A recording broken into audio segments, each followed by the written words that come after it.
dañu bëgg alerter le gouvernement ak ci commencer ci président de la République ak son premier ministre et son gouvernement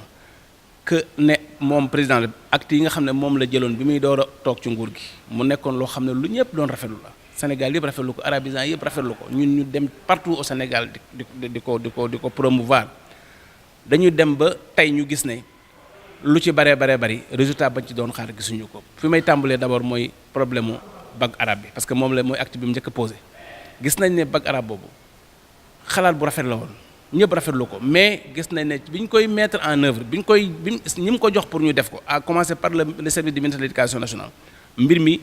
lim jur ci ay jafe-jafe moo ëpp jafe-jafe yi mu réglé. Premièrement mënoo xëy rek benn bés ay fukki junni bachelier yoo xamante ne ñi ngi yoroon bac yi nga xam ne moom lañ fa fekkoon dëgg la ñun ñoo demandé woon pour ñu jëlee ko fi waaye façon bi ñu ko fi jëlee c'est tellement brutal amul woon période de transition amul benn mesure d'accompagnement boo xam ne dañ koy accompagner les arabisants yi nga xam ne ñoom seen jàng loolu lañ xam loolu lañ jàng diplôme boobu képp lañ moo amoon pour mën a am liggéey wala pour ñu mën a dem jàng bitim réew nga xëy dagg ko te jëloo loolu amul benn mesure d'accompagnement ba loolu dafa metti woon lool waaye ñu muñ ko parce que réglé nañ un problème mais problème boobu dañu foogoon ne bac arabe boobu dana régler la situation mais tey boo xoolee ñi ko am te ñu orienté leen université ñu fa am ñaari catégorie am ci catégorie boo xam ne tey ñu baree bari 80% yi dañuy cartouché ndax niveau ba ñuy fekk à l'université en français supporté wuñ mënuñu ko supporté am ci ñoo xamante ne bu ñu demee foofu danañ jàll ndax ñoom ñi ngi génnee ci école traditionnelle yi école publique yi mais dañuy am problème mu arabe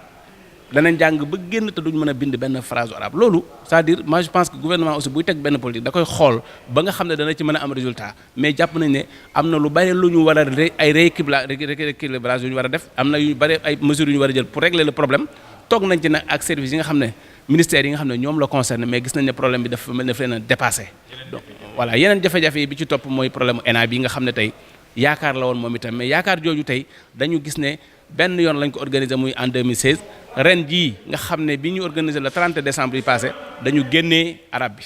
loolu nag mbetteel la ndax bari na tey ñu préparé woon à travers le Sénégal xam nga ne ENA du yëf yu yomb ñu préparé dem fay seen formation tey ñu ñëw ñu ne leen arabe bi nekku ci loolu nag jaaxal nañu lool ñu bëggoon président de la République bàyyi ci xel ñu xool ñu wax ñu lan moo ko waral beneen bi ci des mooy université arabe islamique bi nga xam ne aussi moom itam comme ni ma ko waxee lu ñu rëpp rafetlu woon présenté nañu ko muy université boo xam ne amul ci Afrique de l'Ouest mais malheureusement ba léegi dégguñu ñu wax ci dara te président bu ñu ko dégloo ci discours am bi mu def barki démb dafa mel ni xamuñu lu tax mais liiruñ ko ci biir waxam te loolu xaw nañu jaaxal dernier poñ bi mooy statut daara yi nga xam ne dégg moom lañ wax léegi boobu li ñu ci waroon def yëpp def nañ ko ñi ci waroon bokk yëpp bokk nañ ci kilifa diine yi sëriñ daara yi associé ñëpp ba lépp pare na mais malheureusement ba mu pare ba léegi ñu demandé woon pour ñu yóbbu ko procédure d'urgence assemblée nationale ba léegi fi ma lay wax ni nous sommes à 2 mois des élections te kenn wote wu ko loolu aussi jaaxal nañu trop ba fu kanamu yàlla lii daal mooy li nga xam ne tey moo tax arabisants yi ci biir Sénégal ba mu daj nag laa la wax bari na ci tey ñoo xam ne ñi ci ëpp dañu jaaxle dañu frustré wu dañoo ñi ci ay jafe-jafe ñu bëggoon autorités yi jëm ko lijjanti parce que réew mii bu kenn yaakaar ni mën ko tabax tenk arabisants yi génnewoo leen ci situation bi ñu nekk dugal leen ci situation ñu nekk ay acteurs de développement loolu moo mënul nekk. léegi fi ñu toll nga xam ne ñu ngi dem ci ay élection ba xam ne jàpp ngeen ni président tembe mën na ko faj yëpp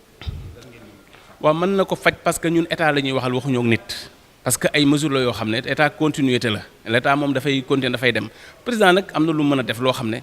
bu ko defee jàpp nañ ne mën na calmer la situation en faisant quoi mooy au moins fexe ba toog ak arabisants yi nga xam ne woon na leen ne ñii ñoom ñooy dund mbir mi xam nañ ko bu baax a baax ñu mën ko wax lan mooy seen xalaat tegal ko solution yi nga xamante ne wóor nañu ne bu ko defee lépp dina régler ñooñu bu toogee ak ñoom dalal seen xel état bi jël engagement au nom de l'état moi je pense que loolu mën nañ ko régler parce que ñëpp ay intellectuels lañ comme ñoom dofuñu jàng nañ xam nañ àdduna xam nañ administration ni muy doxee